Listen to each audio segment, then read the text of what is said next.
Hello and welcome back to 64 Squares Official. The St. Louis Rapid and Blitz 2026 is one of the strongest events on the Grand Chess Tour calendar, featuring many of the world's elite grandmasters battling in Rapid and Blitz formats where every second counts. In this Blitz round, Indian star Pragnananda faced Uzbekistan's rising sensation Javokir Sindarov.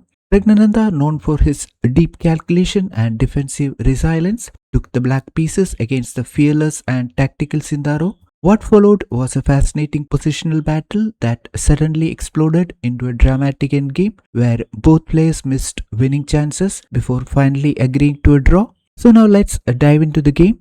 c4 and e6, g3 and d5, bishop to g2, knight to f6, knight to f3 and bishop to e7. Both sides preparing for kingside castling. White castles on the king side and black also castles on the king side. Sindarov begins with the English opening while Pragnananda responds with a solid setup resembling a queen's gambit structure.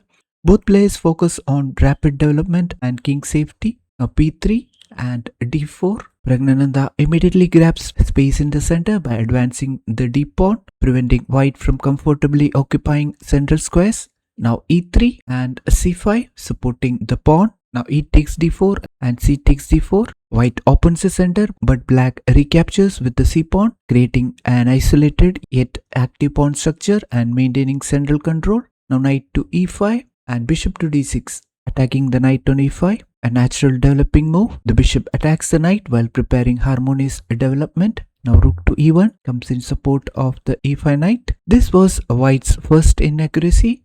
Engine preferred f4, grabbing kingside space and supporting the centralized knight. Now queen to c7, putting more pressure on the e5 knight. Pragnananda misses a stronger continuation. Instead of queen to c7, bishop takes e5 would have immediately challenged white's active knight and slightly increased black's advantage. Now queen to e2 comes in support and knight b to d7. Excellent development. Black completes development while increasing pressure on the e5 knight. Now knight takes d7 and bishop takes d7. Another slight inaccuracy for white. The exchange actually helps black activate the dark squared bishop without creating weaknesses. Now bishop to a3 and bishop to c6. Black going in for a bishop exchange. Now d3. White develops calmly while reinforcing the center.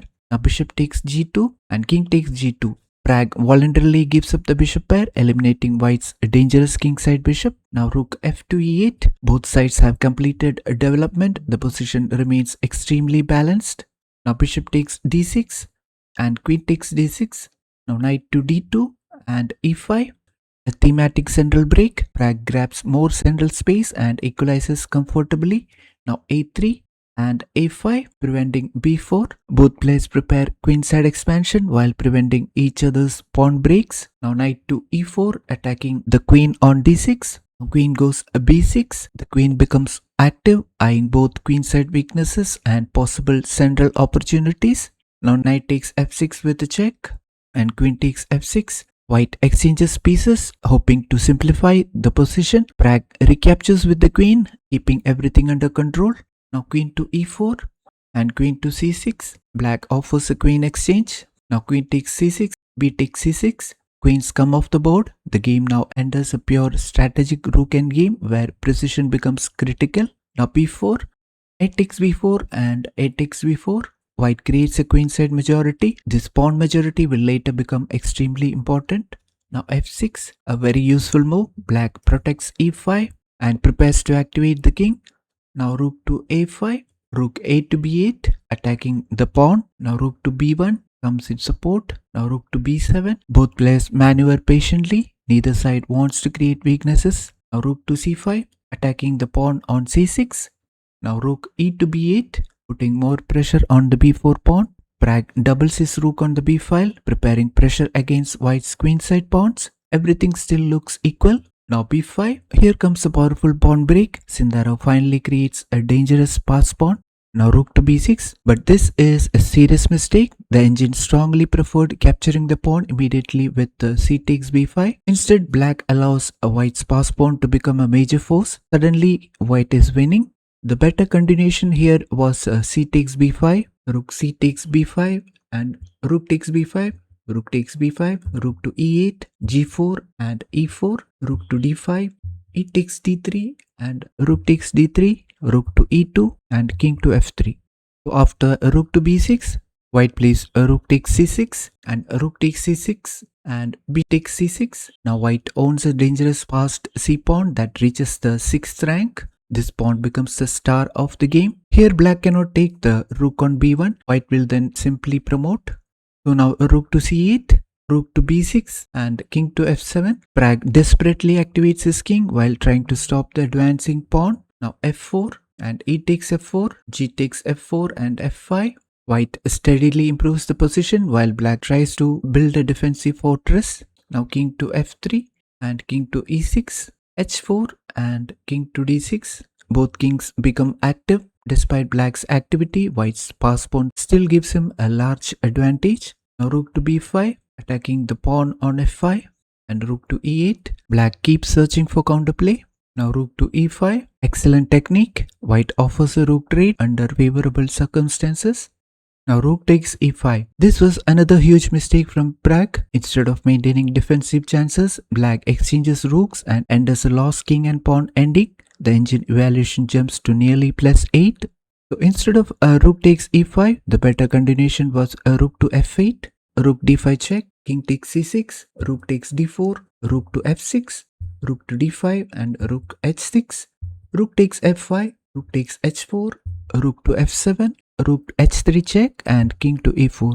Instead, Pragg played a rook takes e5. Now f takes e5 check and king takes c6. Black eliminates the dangerous c pawn, but white's kingside pawn majority now becomes overwhelming. Now king to f4 and g6 supporting the f5 pawn. Now king to g5. Excellent king activity. White's king invades, targeting black's weak pawns.